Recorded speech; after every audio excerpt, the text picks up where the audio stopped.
Coming out of the darkness, running to the light. Don't stop asking questions. What does it all mean? Envision the future. Embrace the adventure. Everything starts with a dream.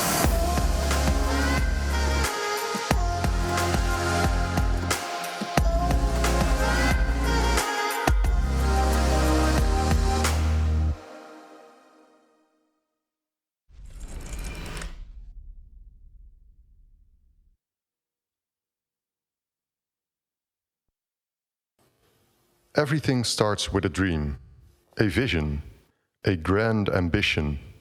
And our biggest dream is to create impact for a better society. But we are not just dreamers, we are go-getters. We use technology to translate our dreams into practical solutions. Today, we tell you about our dreams and our solutions.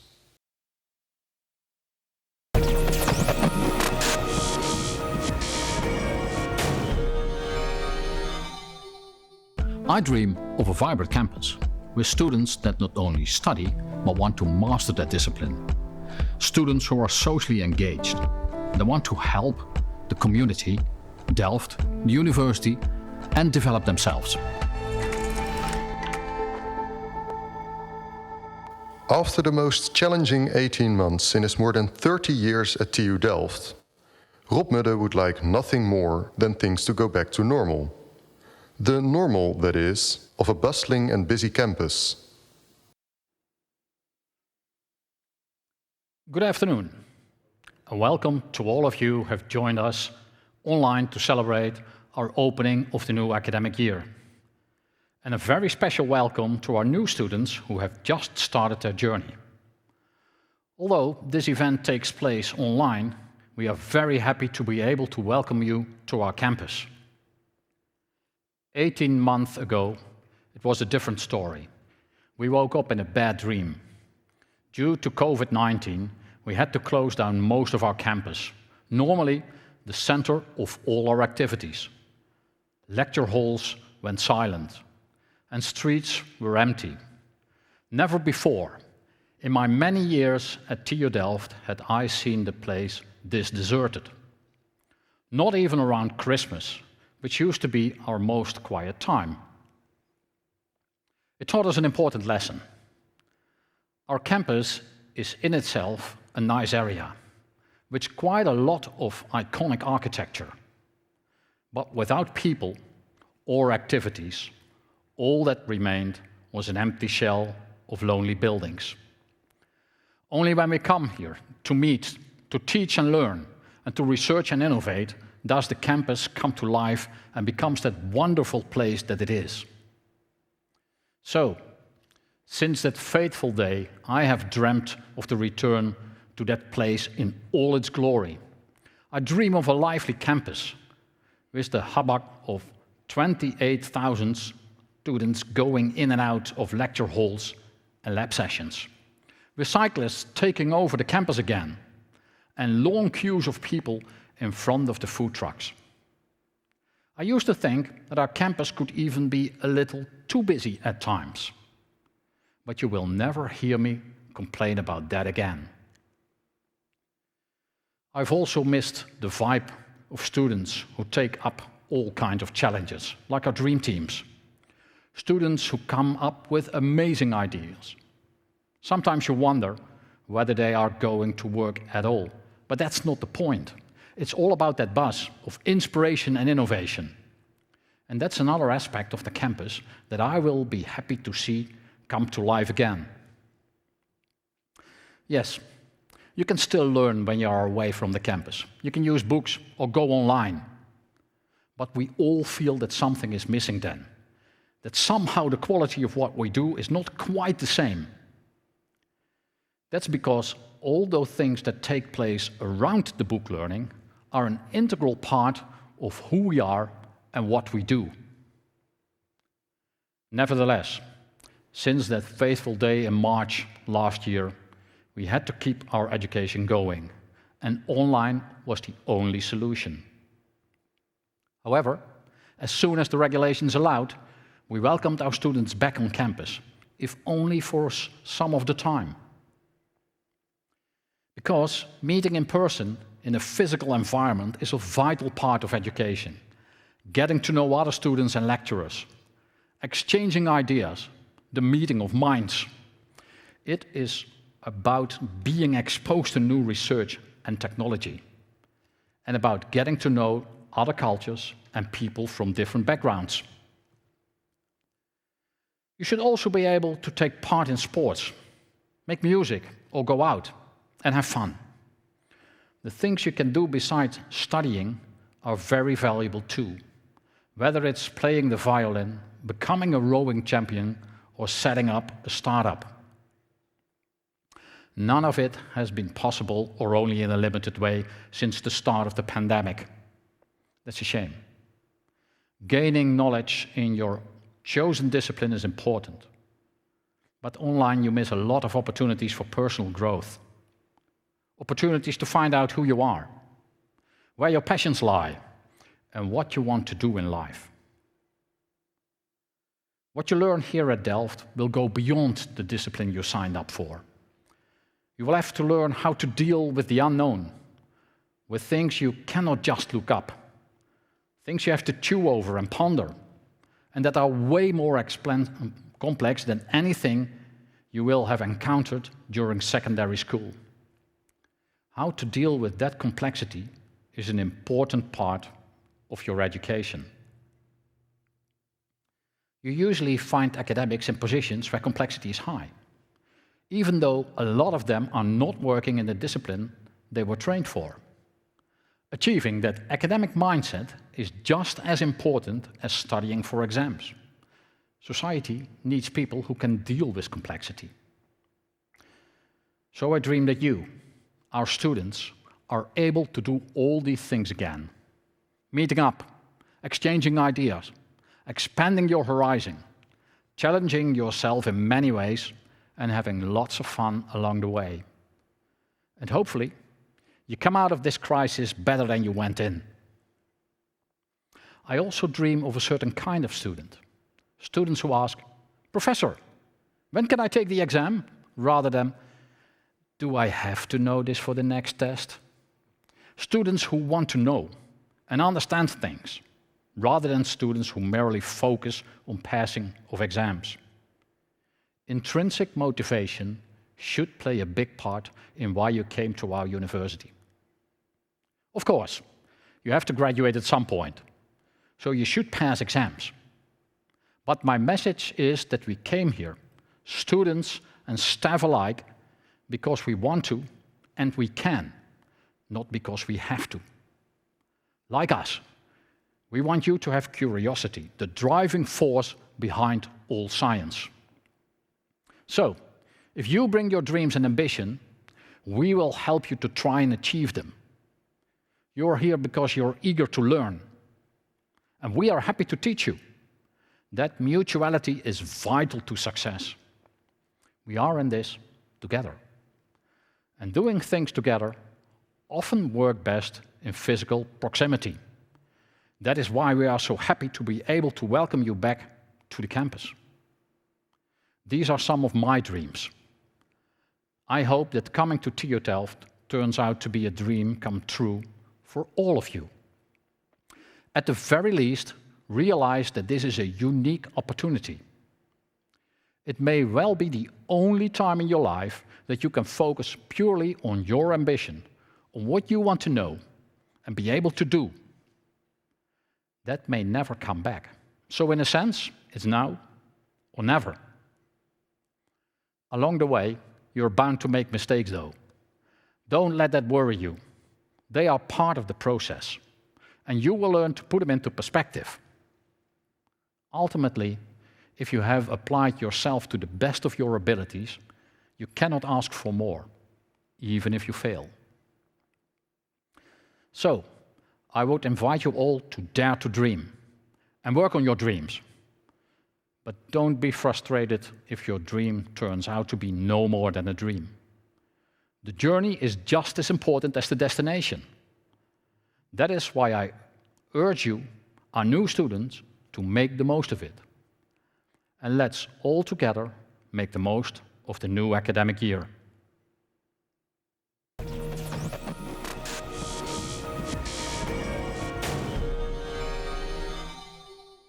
In my dreams, I see a campus where students and staff study and work together with entrepreneurs and people from industry.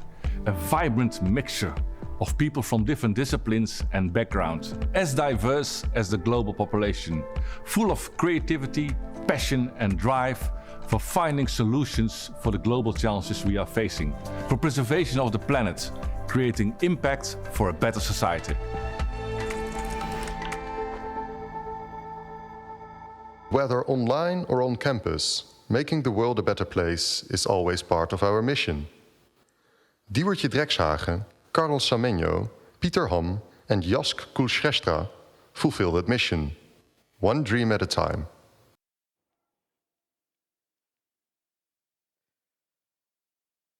It is my dream to develop medical devices for low and middle income countries in sub-Saharan Africa. In 2014, I sat at the corner of my little workshop in Kenya, where I manufacture 3D printers from recycled e-waste. To my biggest dismay, most of my clients didn't really have interest in purchasing our 3D printers. However, they had keen interest in us helping them develop new medical devices, or in other cases, repairing the existing devices they had in the healthcare systems. And we began to ask many questions and found out that most of the medical devices in very many different healthcare systems in Kenya or other African countries rely heavily on medical devices that are designed for Western countries. These medical equipments are expensive, often broke down, and have limited or no access to services. And that was where my dream was born. That how do I then begin to develop medical devices that fit the context and culture of various and different sub-Saharan African countries? Well, I took this dream and approached TU Delft, who then decided to give me a scholarship to study a master's degree in industrial design engineering here. It was the best days of my life. I mean, now we fast forward time, we've been able to develop some medical devices and test them in Nigeria and Kenya. For example, we've developed the schistoscope that helps diagnose schistosomiasis, which is a water-based parasite that affects more than 1 million children every year. But secondly, we've also gone ahead to develop the Chloe device that is used to administer anesthesia during manual vacuum aspiration procedures that affects mostly pregnant women in rural Kenya. I mean, our dream still lives on. Now, as a PhD researcher with the Inclusive Global Health Lab at the Faculty of Industrial and Engineering, our dream still remains to keep developing medical devices that fits the context and the culture of sub-Saharan African countries. And we know that we must have succeeded when we begin to see most of the African countries having their own ecosystem of medical devices that guarantees and provide access to healthcare for all. If this is your dream as well, we kindly invite you to join us. I mean, we are just a phone call away from you or an email. We believe together we can create and develop medical devices that provides healthcare for all in sub-Saharan Africa. Thank you.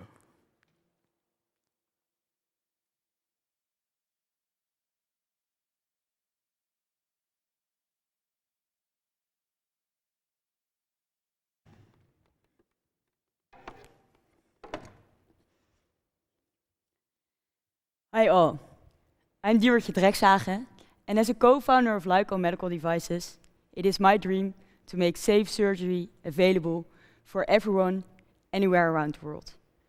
Worldwide, there are 2 billion people lacking access to surgical care. This while the need for surgery is rapidly increasing. More and more people die from non-communicable, so non-infectious diseases, such as cardiovascular diseases and cancer. This increase is especially seen in low and middle income countries.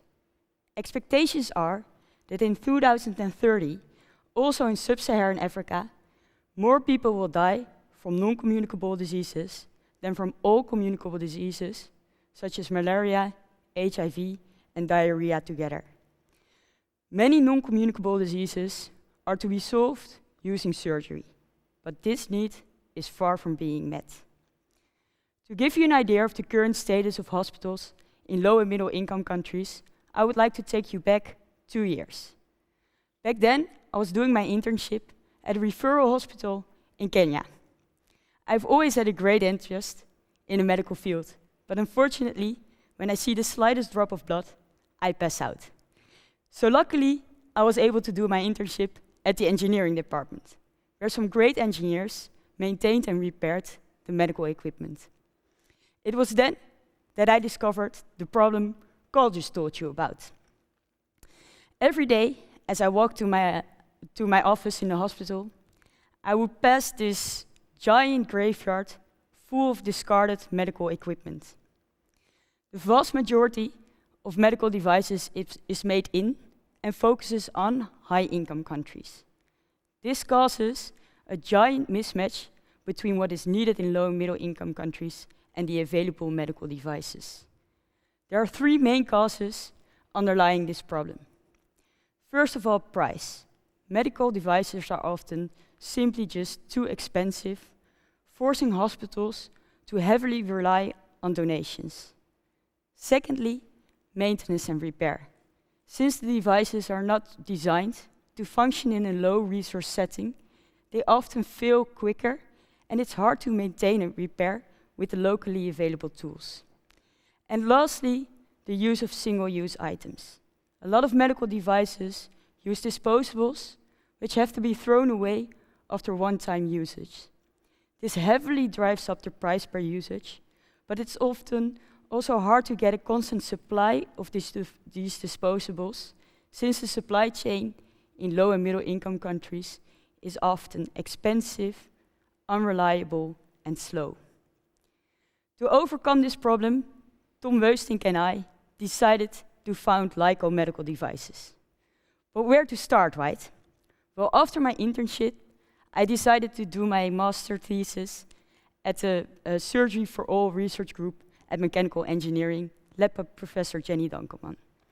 This research group focuses on how to improve medical devices for these low and middle income countries.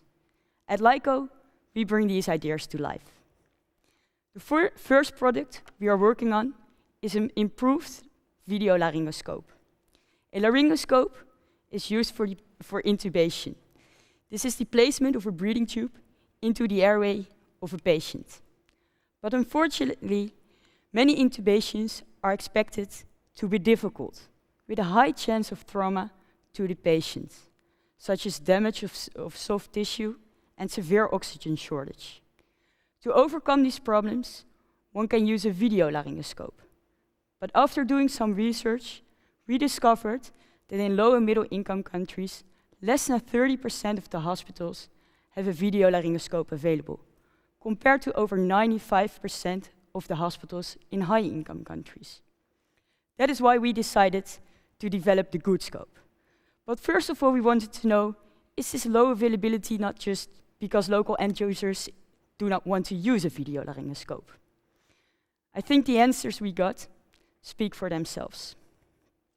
Secondly, we developed a prototype with our local partners in the Netherlands and doctors in Africa. And lastly, we translated the problems into an improved video laryngoscope. So the good scope which we developed is, I think I just skipped it, affordable, easy to maintain and repair, and fully reusable. The next steps are validate, produce, and market the good scope. Simultaneously, we are already working on the next device to improve access to surgery. It is my dream that when I visit my hospital in Kenya in a couple of years, the graveyard of medical equipment has disappeared with the help of Lyco, and safe surgery will be the standard for everyone anywhere around the world. Thank you all.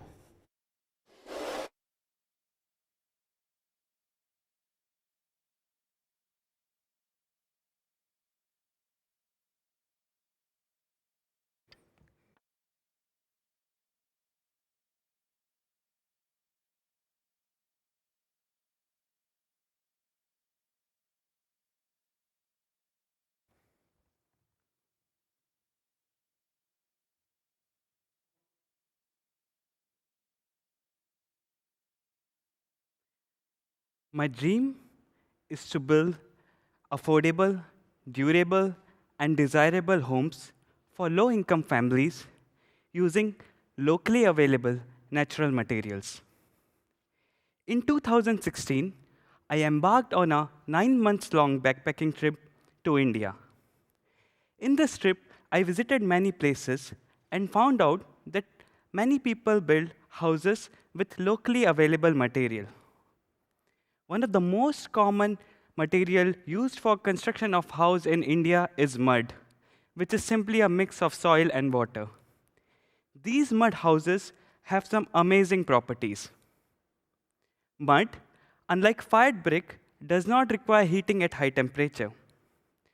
Mud is also known to keep house cool in summer and warm in winter. And most importantly, building with mud is cheap, therefore affordable for many low-income families. I got curious about mud housing, and I decided to speak to people living in these houses. To my surprise, I found out that people don't want to live in these houses. They want to live in concrete or fired brick houses. This made me wonder why people dislike mud house. Well, while mud has sufficient strength to build houses, it has one disadvantage. It is not water resistant. That means it requires frequent maintenance, otherwise it might collapse. There are various solutions to this problem, but I was fascinated by a peculiar solution used in India: adding cow dung to make mud wall water resistant. It might sound crazy to think of cow dung as a building material, but it has been used for construction for many centuries. Cow dung is generally applied on mud walls, which protect it from rain. Everyone knows that cow dung works very well, but I was surprised to find out that, that there is no scientific study which shows what makes cow dung water resistant. I was curious to find the answer and started studying cow dung in detail. You may think of cow dung as a cocktail of different materials and components. Of course, a cocktail you would not like to smell or drink. But this cow dung or cocktail has specific component which is extremely water repellent.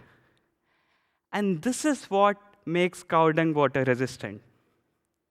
By understanding the science of cow dung and how it interacts with mud, I was able to make brick which are over 30 times more water resistant than the bricks without cow dung, as you can see here. Making these bricks is quite simple.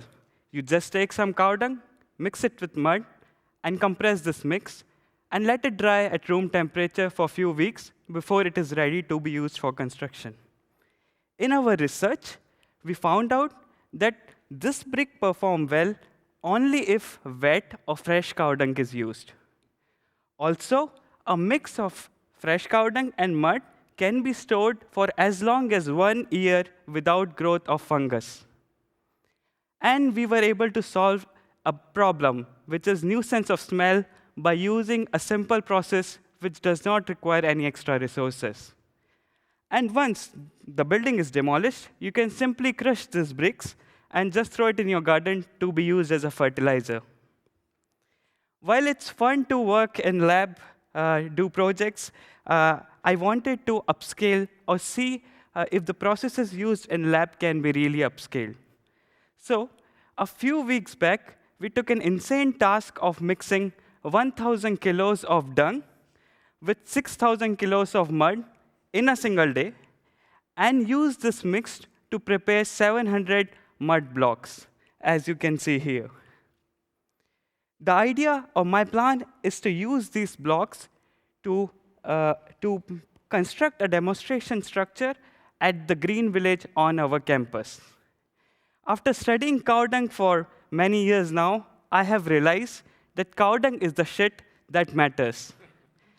And something which matters even more is provision of affordable and durable house to everyone globally. According to World Bank, over 300 million houses are required by 2030. I believe cow dung and mud can be part of the infrastructure which is required in the near future. And it is my dream to use these bricks to build houses in India as well as in Netherlands. Thank you.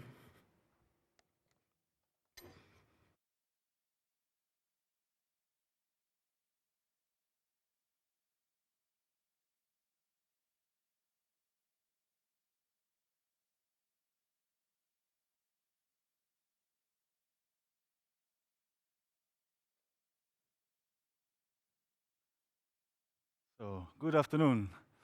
How was your summer? Well, mine was quite okay. I worked on my research and took some weeks off. So it was quite relaxed, and I hope yours was as well quite relaxed. Because for many people it was not that relaxed. For example, 10,000 people from Limburg that had to evacuate from their homes because of floods. And as well, not the best summer in Manila, where thousands of people had to flee out of their city because of severe flooding. And we can show many stories from people from all continents that had to deal with floods this summer.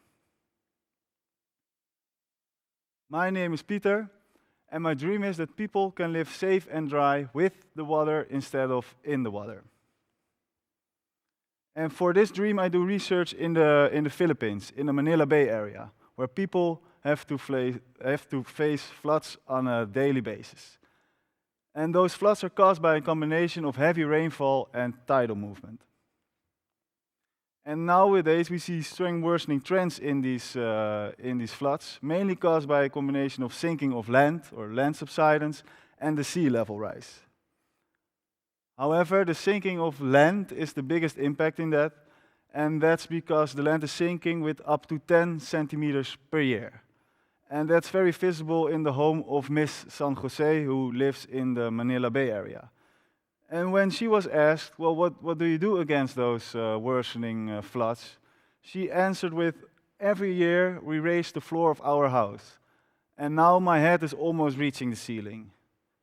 And I think that answer shows that we have to find more durable solutions than the current solutions. And I believe that floating homes and the design and implementation of these homes can be such a durable solution. Because with floating homes, we cannot only provide a safe and dry living for people, it can also solve the problem of land scarcity. For example, when you look here at the city of Macabebe, that's located in the Manila Bay area, there's a huge demand for new homes. However, all those greenish parts, they used to be rice fields, but they are now permanently underwater. And with floating homes, you can use those areas to build those demanded city expansions. And to come to a suitable design that fits the needs and wishes of inhabitants of these areas, we did a lot of interviews and design sessions with local inhabitants, architects, and city planners. And to come to a sustainable design that can provide the building with a comfortable indoor climate, we made analysis and learned lessons from ancient way of building. For example, from this building type, the Baha'i Kubo, which literally means a cube house. And thereby we made use of design strategies like using large openings in the facade to make sure that the building gets ventilated and to protect the building from direct sunlight. Our floating home design consists out of a prefab system, which is very useful in an area that gets flooded on a regular basis, because you can then always work in a climate-controlled environment. The floating foundation consists out of a timber structure filled with recycled plastic drums. And on top of that, a prefab system of wall panels and roof panels are placed. After making these designs, we thought, okay, nice, but now we have to build and test it. So we organized a crowdfund campaign and we went back to the Manila Bay area. And here you can see us working together with Dutch students and with Philippine students and workers. Here we are building the foundation modules. And after that, we were able to transport them in a small truck to the building location and connect all those elements together. Then, of course, we placed those facade panels and in the end, the roof on top of it. And here you can see how it's floating now. And currently we are now testing the building by placing sensors to measure the indoor climate. But maybe more important, we are as well testing the user experience. So a number of families is living in the floating home for a period of time, after which we are interviewing them to see how we can improve our building design. And those improvements we are using for our next phase, which is a floating neighborhood of around 25 homes. And we are doing that together with local partners such as municipalities, universities, and as well the local development bank. And in my dream, I can already see that floating neighborhood afloat. And thereby I hope to come closer to a world in which people can live safe and dry with the water instead of in the water. Thank you. Cynthia Leem is already living the dream. She is a successful scientist who works on the beauty and bias of algorithms. She is also a masterful musician. Today, she will soothe our souls with wonderful music.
My dream for the future is that the TU Delft remains one of the top universities in the world, not only in the rankings, but also as the best and inclusive employer for the 6,000 to 7,000 people that work here, with high-end IT solutions and a sustainable campus of the future with the 55 buildings we have here.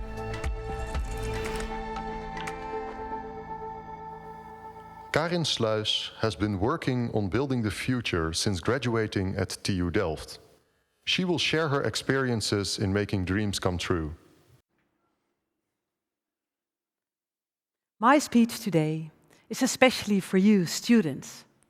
And the key message is that if you want to discover your most fulfilling dreams and make them come true, you have to pay attention to the needs of your soul.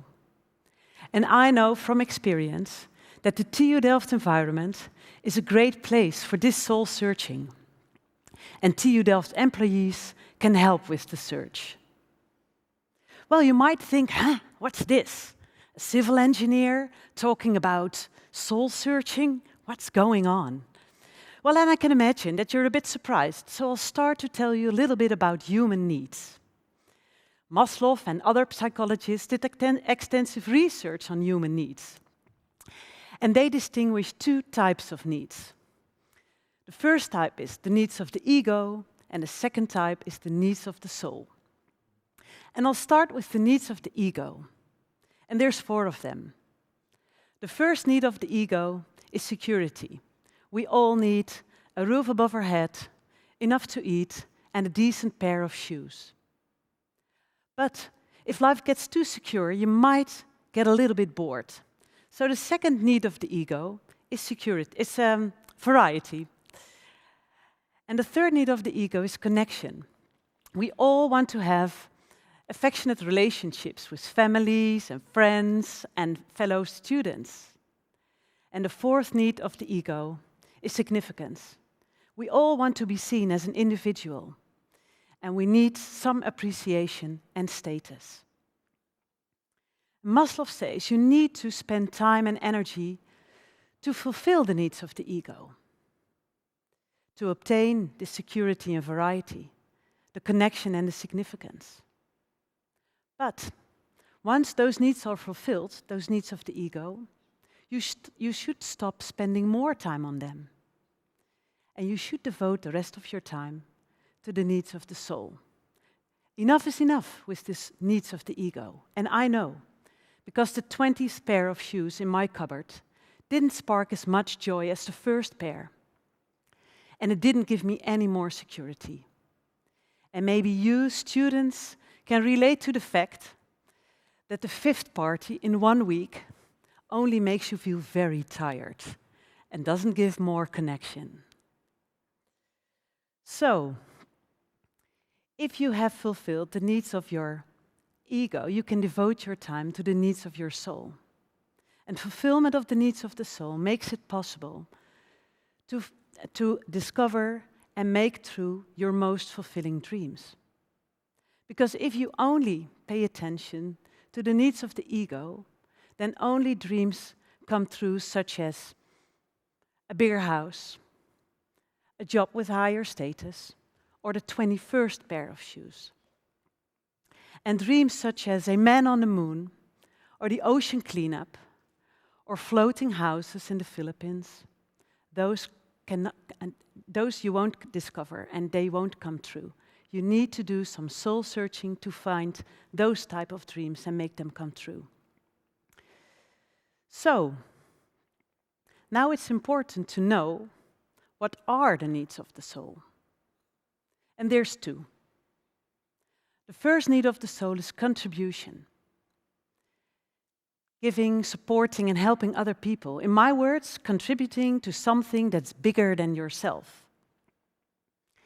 And the second need of the soul is growth. Learning new things and growing in capacities and understanding. So let's go back to the start of my speech, when I said that the TU Delft environment is such a great place for soul searching. So why is it such a great place to discover which are the needs of the soul. Why does the TU Delft environment help for that? Well, let's first have a look at contribution. We all know the world is facing great challenges. The energy transition, the circular economy, healthcare issues, we saw a lot of them already, and especially, of course, now the viruses, which we face. And I think the United Nations, they have clearly described what we need to do within their 17 Sustainable Development Goals. The SDG. The SDG are the agenda for us all worldwide for the coming years. So we reach in 2030 a sustainable world in all aspects, in terms of people and planet and profit. And what's interesting, if you look closer to the SDG, then you see that more than half of those 17 SDG require the involvement of TU Delft engineers to be obtained. If you're, for example, in electrical engineering, then you can help with 3D printed bones or with a lab on a chip.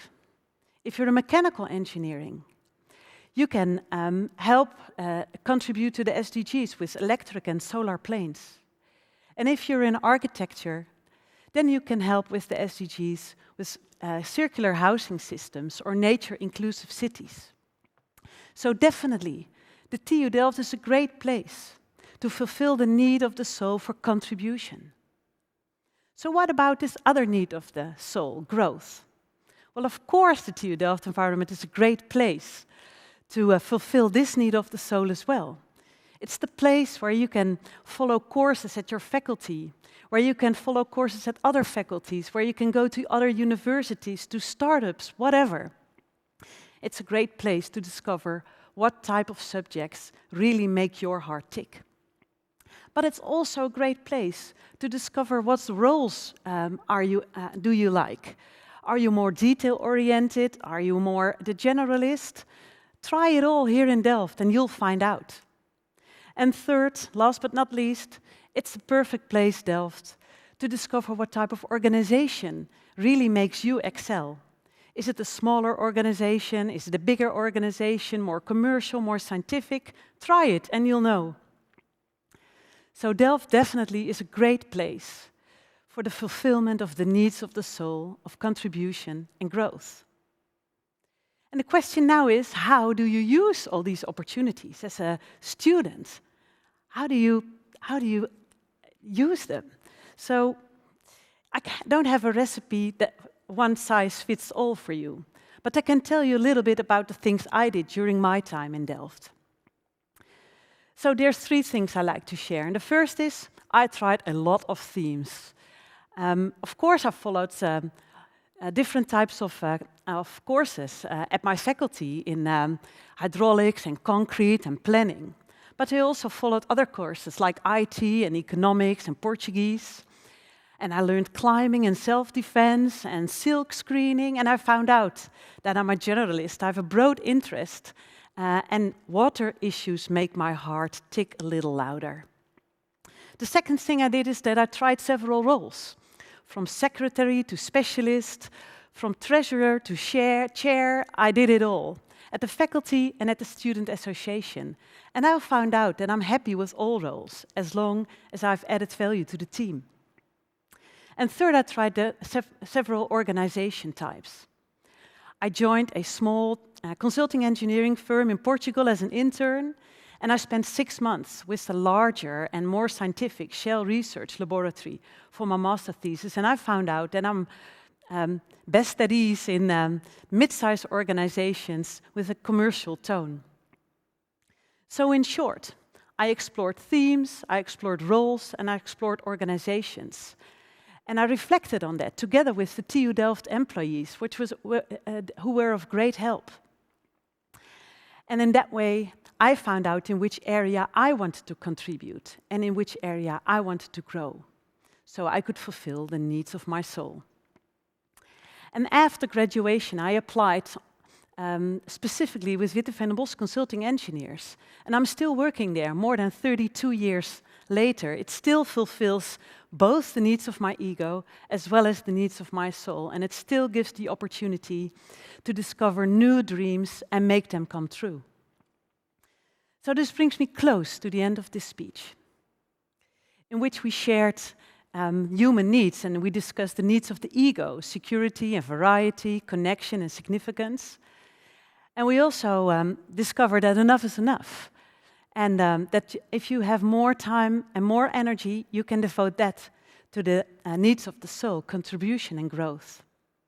We discovered that the TU Delft environment is a great place to fulfill those needs of the soul, of contribution and growth. Within TU Delft's environment, you can contribute to the Sustainable Development Goals. They require the involvement of engineers, of us all, to be reached in 2030. And of course, there's great opportunities for growth here in Delft, in terms of themes and roles and organizations. So, use your time here, dear students, in Delft, to explore and reflect, to explore and reflect, to explore and reflect. And discover in which areas you want to contribute and you want to grow. Because in that way, you can discover your most fulfilling dreams and make them come true. And at the end of this speech, I like to share my dream of today. I dare to dream too today. And it's my dream that you, students, that you can tell the next generation, maybe your own children, that you were the one who invented an energy-positive car or plane. That you were the one who invented houses that add value to global cooling instead of global warming. And that you were the one who were the designer of the chip, Never Corona Again chip, that can be safely put in the arms of all people worldwide. Thank you very much. Closer to home, the challenges are just as great. With years of experience in climate design, Andy van den Dobbelsteen is now making sure that a CO2-neutral campus will be not just a pipe dream. Let's do as he says. Good afternoon, or morning, or evening, depending on where you are. I was raised in a city, in a town in the south of the Netherlands, close to the forest, close to the heath, and I grew up loving nature, loving animals. My grandparents taught me about nature, and they showed me how you can grow your own food.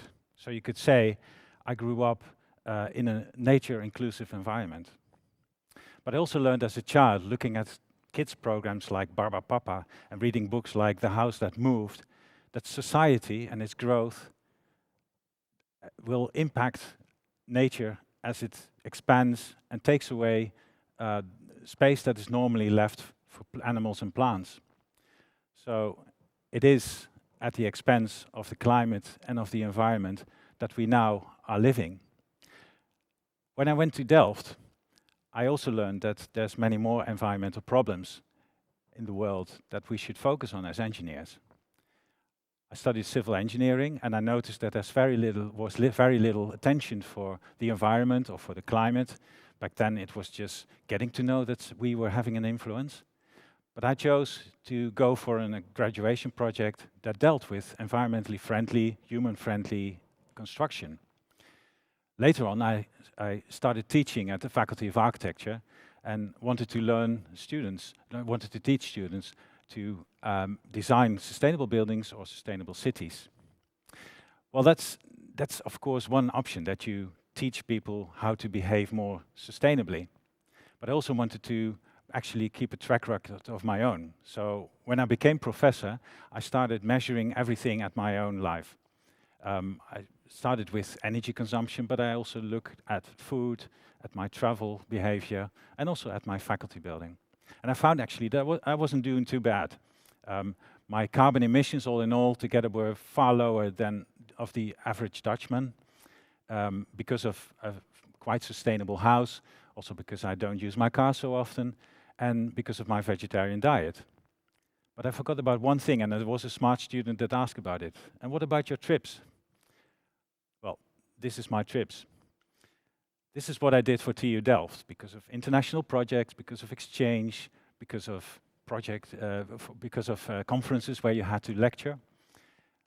And when I found this, I thought this has to change, because I can do something about it. In 2018, I had still about 12 tons of CO2 because of flying only. And I could compensate it alone by purchasing, for instance, a certificate by a carbon killer, which then destroys that permit for the market, so that actually industries have to lower their emissions. But of course, that's not a sustainable solution. I should also change something else. So in 2019, I decided not to fly anymore in Europe. Well, due to Corona, many more people didn't fly, but at least I decided to do something about it. And I think we should all. So I was happy that TU Delft also had the ambition to do something about climate action. In 2019, we started with it, also working on a program that is focused on climate action. And some sort of a dream came true when this year, this program really started. But also on the campus, next to everything that we do in education and research about sustainability, the campus should also become sustainable. And therefore, I'm happy that since the beginning of this year, I was able to do something about it and being asked to make the whole TU Delft a sustainable university. We have to become carbon neutral by 2030. We also have to make all our resources flows through the campus circular by then. We have to show how we can become climate adaptive to heat, to water excess, but also to droughts. We also want to contribute to the quality of life, not just for humans, also for nature, create biodiversity. And not least, I think we should expose here at TU Delft much more what we do behind the walls, make our whole campus a living lab where people studying, working there, visiting, are part of the experiment, because we need to learn about how to make the world more sustainable. I don't do that alone. I gather the whole group around me who come from all the faculties that are here at the campus, and also supporting departments are in it. And not least, I collaborate very gladly with students that are very enthusiastic to make the campus and everything we do much more sustainable. And that's needed, because if we look at our carbon emission at the moment, I should say greenhouse gas emissions, but we all convert it to carbon emissions, then we see that actually our emissions in total should require a forest the size of 1.5 times the area of the city of Delft, which you see in this map. So the colored plane there is basically the forest that we need to compensate for our emissions. Well, if we do that, then we would require a gigantic forest. And of course, we could do that. We could invest in planting trees, and then after maybe 100 years, they are adult, and you can use them again as wood. But I think there's better ways to do it. We have to tackle a lot of things. And one of the first things we need to do, I think, is taking into account carbon emissions by making it accountable. I propose to use 150 euros per ton of carbon to be calculated in all financial decisions, because then environmental burden is becoming part of financial decisions. Also, another thing is related to, for instance, food. One of the biggest emitters of greenhouse gas emissions is our food, as we found in our carbon analysis. We have to change to more local, seasonal, organic, animal-friendly, and predominantly plant-based food. And I'm happy, therefore, that the Faculty of Architecture has decided to go for a fully vegetarian and partly vegan restaurant, because that saves half of the emissions. We also have to look at our buildings to make them more energy efficient and to supply the energy in a sustainable way. For instance, by producing much more electricity on the campus by solar panels or perhaps even a wind turbine, and looking at heat and cold to supply that, for instance, with geothermal heat, of which the large part can go to the city of Delft, which of course with its old buildings also has a problem of becoming carbon neutral. And then our campus could be provided with other forms of heat and cold. We also have to change our travel behavior. I think that my image of how much our flights are producing demonstrated that. So we are working on maps for students and staff alike to show how we can travel through Europe, for instance, by train. And the norm should be actually that whichever destination you can reach within 8 hours of train ride should be used by train. I think also it's an adventurous thing to start traveling by train or other forms of more sustainable transport and see them as riding offices, for instance, where you can work rather than going there quickly and coming back again. Finally, I think also we have to contribute to adding biodiversity to our planet. And at our university, we should demonstrate as well by looking at green and water. Therefore, we are also working on making the campus greener and bluer to retain more rainwater for periods of drought and to create more biodiversity by inserting more green, and that could also absorb more carbon on the campus.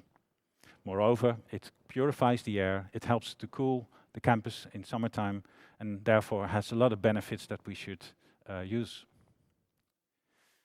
So, starting 2020, of course, which was a corona year where we had less emissions because we weren't traveling, we weren't eating on the campus, we have to work towards zero carbon in 2030. Well, this year I expect an increase of emissions because we're starting again, but then step by step we have to go to zero.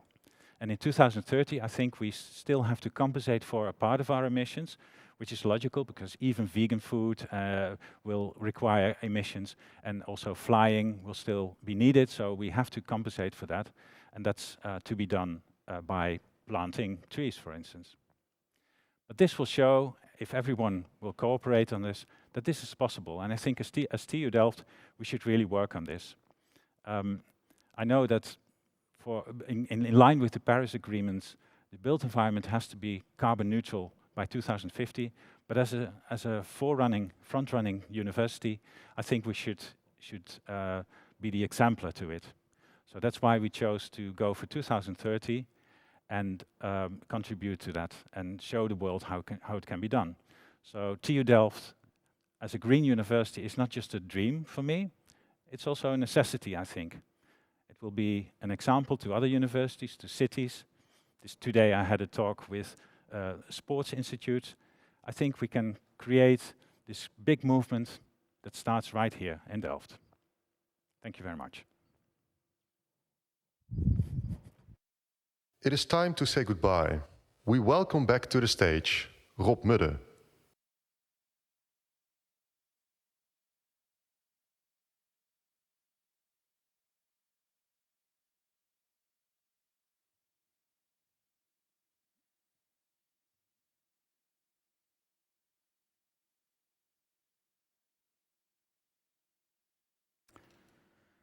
All right. I guess that was wonderful. I would like to thank all of today's speakers for sharing their dreams with us. They've given us hope and inspiration for this year and many more to come. I would also like to thank all of you who have been watching this event and everyone who has shared their dreams with us online. Let's hope that next year we can make this a true live event again. And before we leave, I just have one more thing to say. The academic year 2021-2022 is now officially open.